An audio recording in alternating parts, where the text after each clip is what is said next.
অভয়ের মৃত্যুর 1 বছরে মমতার উপহার এবং সেখানে অভয়ের মা বাবাকে উপহার দিলেন পুলিশমন্ত্রী মমতা বন্দ্যোপাধ্যায়। কিনা তাকে মারধর করা হলো, এই মুহূর্তে আরো আপডেট জানবো। পিঙ্কি রয়েছেন আমাদের সঙ্গে। পিঙ্কি,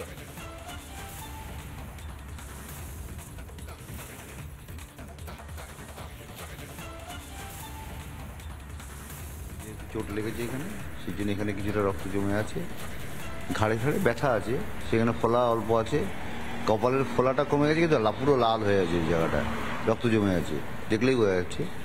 আউট অফ ডেঞ্জার এখন বলাই যায়। একটু আমাদের বলবেন, মানে গতকাল নবান্ন অভিযানে ঠিক হলোটা কি, যার জন্য পুলিশ কিভাবে নির্মমভাবে অভয়ের মাকে মারল? 9টার সময় বাড়ি থেকে বেরোই, তখন যখন ক্যালকাটা পুলিশের আন্ডারে স্মৃতির মোড়ে, তখনই পুলিশ আমাদের পেছনে লেগে যায় এবং আমরা যে গাড়িতে করে আসছিলাম আমাদের গাড়িটা আটকে গাড়ির ছবি তোলে এবং সমস্ত জায়গায় আমরা যে মানে কোনো সোজাসুজি রাস্তা দিয়ে এসে ধর্মতলায় পৌঁছাতে পারিনি, আমাদের বিভিন্ন রাস্তা ভেতরের গলি গালা ঘুরে, তারপরে এটা হচ্ছে নিজাম প্যালেসের সাইড দিয়ে ঘুরে এসে রানী রাসমণি হয়ে আমরা তারপরে রানী রাসমণি রোড ধরে এসে ধর্মতলায় পৌঁছাই। যখন আমরা পৌঁছাই, আমরা মিনিট 15 ওখানে থাকা, বিভিন্ন স্লোগান সবাই দিচ্ছিল, তারপরে বলে মিছিল শুরু করার কথা। তখন আমরাই সামনে থেকে মিছিল নিয়ে যাচ্ছিলাম সবাইকে, যেহেতু আমরাই নবান্ন অভিযান ডাক্তার দিয়েছি। পেছনে ছিল অনেকেরই ছিল,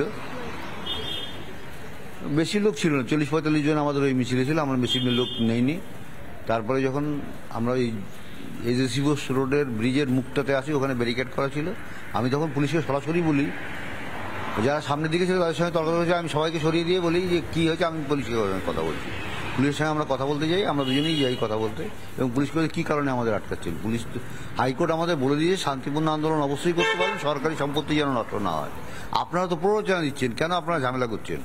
তখন পুলিশ আমাদের ওই ঢাল তরোয়াল রোদের যা আছে লাঠি ফাটি দিয়ে আমাদের আটকানোর চেষ্টা করে, কিন্তু তার মধ্যে দিয়ে আমি বেরিয়ে যাই। আমার হাত ধরে টানাটানি করে, আমার জামাটা দেখতে পাচ্ছেন, এই দিকে দেখতে পাচ্ছেন, আমার কোমরের মধ্যে ধাক্কা দেয়, আমার জামাতে এখনো ধুলো লেগে রয়েছে, এখনো ছাড়ার সময়। কি করে আমরা তো বাড়িতেই যাইনি, পোশাকটা যে পোশাক পরেছিলাম ওই পোশাক, জুতোটাও ছিঁড়ে ফেলেছে, আমার ঠেলাঠেলি এমন করেছে পুলিশ অমানবিক ভাবে আর কি। তারপর কোথায়, মানে কোন জায়গায় ধরলেন? কাকিমা একটু দুর্বল, কাকিমা একটু বাইরে বেরিয়ে আটকে ফেলেছিল কাকিমাকে, তারপর মহিলা পুলিশরা ধরে নিয়ে গিয়ে মহিলা পুলিশটা মেরেছে, সাইডে নিয়ে গিয়ে তারপর মেরেছে। কি দিয়ে, মানে কি হাতে লাঠিগুলো কাছে থাকে, ওই দিয়েই মেরেছে। মানে আমি একটু স্পষ্ট হতে চাইবো, তারা কিছু বলছিলেন যখন মারছিলেন বা পেটাচ্ছিলেন, কোনো কিছু বলছিলেন? তখন ওটা অন্য জায়গায় নিয়ে যায়, আমি তখন বেরিয়ে আমি তখন বেরোনোর চেষ্টা করছি, সুতরাং আমরা বুঝতে পারিনি যে কি বলেছি বা কি জানি না। কাকিমা তখন উত্তেজিত হয়ে গিয়ে বলে না আমি নবান্ন যাবই করে, কিছুক্ষণ হাঁটার পরেই মানে রিয়াকশন শুরু হয়ে যায় এবং ওখানে যখন আমরা হেস্টিংসে পৌঁছাই তখন আর কথা বলতেও পারছিল না। কিছুক্ষণ কথা বলার পরে আপনিই বমি ভাব শুরু হয়ে যায়। তখন তারপরে আমরা সিদ্ধান্ত নিই যে না, কোনো হসপিটালে নিয়ে যেতেই। আমি প্রথমেই বলি যে চলো আর আন্দোলন করতে হবে না, চলো আর আমাদের করতে দেবে না কিছু, বিচার চাওয়াটাই আমাদের ভুল হচ্ছে, এটাই আমরা মনে করছিলাম। একটা বিষয় একটু স্পষ্ট হবো, 163 ধারা নবান্নে জারি রয়েছে, খুব ভালো কথা, কিন্তু একজন বিচার চেয়ে যদি সন্তানহারা বাবা মা দুজন যদি একাও নবান্নে যেতে চাইতেন এবং মুখ্যমন্ত্রী যদি দেখা করতেন, এতে কি খুব অসুবিধা হতো বা সম্পত্তি নষ্ট হওয়ার সম্ভাবনা ছিল?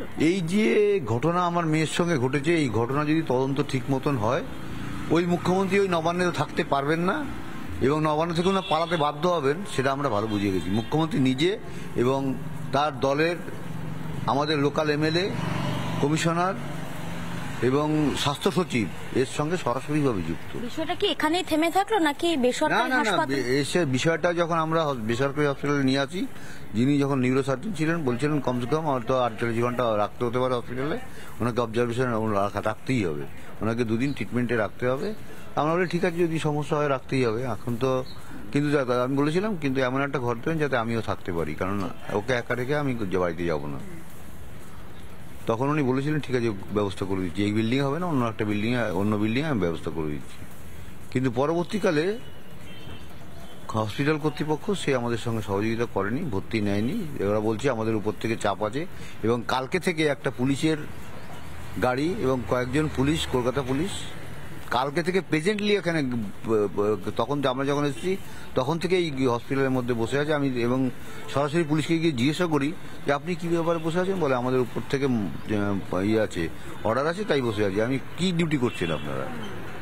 বলে এত কিছু তো আপনাকে বলতে পারবো না। আমি না বলতে পারবেন না, আমার জাস্ট একটা কৌতূহল বলে আমি আপনাকে জিজ্ঞেস করছি, আর কি করতে পারি। আপনি ওটা উপর থেকে চাপ এসেছিল বলে মনে করেন আপনি? স্বাস্থ্য সচিবের থেকে চাপ ছিল, মুখ্যমন্ত্রী থেকেও থাকতে পারে। সেই চাপের জন্যই প্রথম ভর্তি নিতে এত অস্বীকার না, ভর্তি নিয়েছিল, ভর্তি নেওয়ার পরে মানে অবজারভেশনে নিয়েছিল, অবজারভেশন করেছে কিন্তু ভর্তি নেয়নি। একটা প্রশ্ন না করলেই নয়, আপনারা আগেও বলেছেন, আমি এটাকে ক্ষোভ বলছি না, আমি অভিমান বলছি।